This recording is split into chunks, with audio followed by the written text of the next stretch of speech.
لا إله إلا الله محمد رسول الله عليه صلاة الله وآله والأحبة۔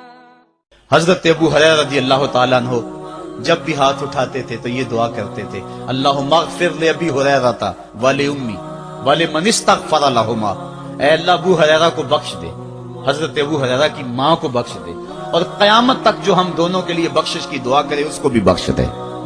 حضرت امام محمد بن سیرین ایک بزرگ ہوئے تابعی، جب بھی دعا کرتے تھے یہ دعا ضرور کرتے تھے، اے اللہ ابو ہریرہ کی بخشش کر دے۔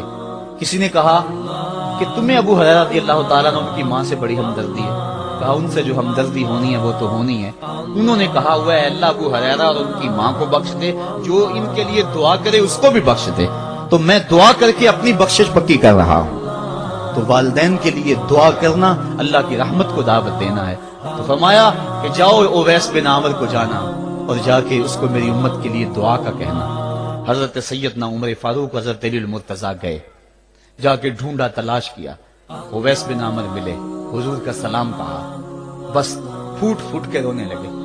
ہاں بتاؤ میرے رسول کے لبوں پہ میرا نام کیسے آیا تھا، حضور میرا جب تذکرہ کرتے تھے کیسے کرتے تھے۔ یہ درد دیکھا تو بولے کہ کیا آپ اتنی محبت رکھتے ہیں تو پھر ملنے کیوں نہیں آئے حضور، اتنا جو پیار رکھتے ہیں تو زیارت کرنے کیوں نہیں آئے۔ تو حضرت اویس کرنی نے بات کے رخ کو بدلا، کہا تم نے میرے رسول کو دیکھا، تم نے میرے رسول کی زیارت کی ہے؟ کہا ہاں ہم تو صبح و شام وہاں رہے ہیں۔ کہا پھر بتاؤ حضور کے یہ ابرو جڑے ہوئے تھے یا کھلے ہوئے تھے؟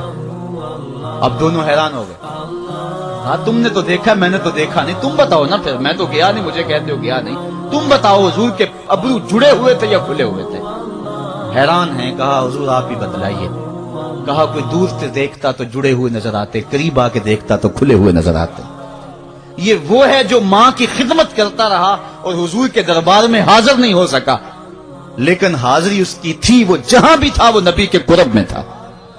تو اس لیے ماں باپ کی خدمت اتنا بڑا وظیفہ ہے۔ حضرت بایزید بستامی کہتے ہیں میں نے حق معاف کروا لی اپنی ماں سے، کہ ماں تیرے حق ادا کروں یا اللہ کے حق ادا کروں، تو مجھے اپنے حق معاف کر دے، میں اللہ سے اپنے حق معاف کروا لیتا ہوں، اپنے اللہ کو راضی کر لیتا ہوں۔ جنگلوں میں گھومتے رہے، 12 سال بیت گئے، ایک دن دوبارہ آئے، بستان کی سمت سے گزرے، خیال آیا چلو ماں کو سلام کر جاؤں۔ تہجد کا وقت تھا، رات کا وقت تھا، دروازے پہ کھڑے رہ گئے کہ میری ماں سوئی ہوگی، میں نے کبھی کوئی خدمت نہیں کی ماں کی، تو اب اٹھا کے تکلیف کیوں دوں؟ ساری رات کھڑے رہے۔ جب تہجد کا ماں وقت گزرا تو نالی سے پانی آیا، سمجھ گئے کہ میری ماں تہجد کے لیے اٹھی ہے، دروازے کے قریب ہو گئے۔ ماں نے ہاتھ اٹھا لیا، کہ اللہ میرا بیٹا بایزید تیری طلب میں نکلا ہوا ہے، میں نے اسے اپنے حق معاف کر دیے، تو اس کو اپنا وصال عطا کر دے۔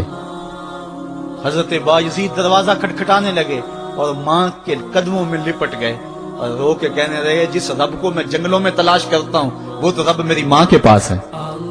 تو ماں کی دعاؤں میں اللہ کی رضا ہے، ماں راضی ہو جائے تو سمجھ لو خدا راضی ہے۔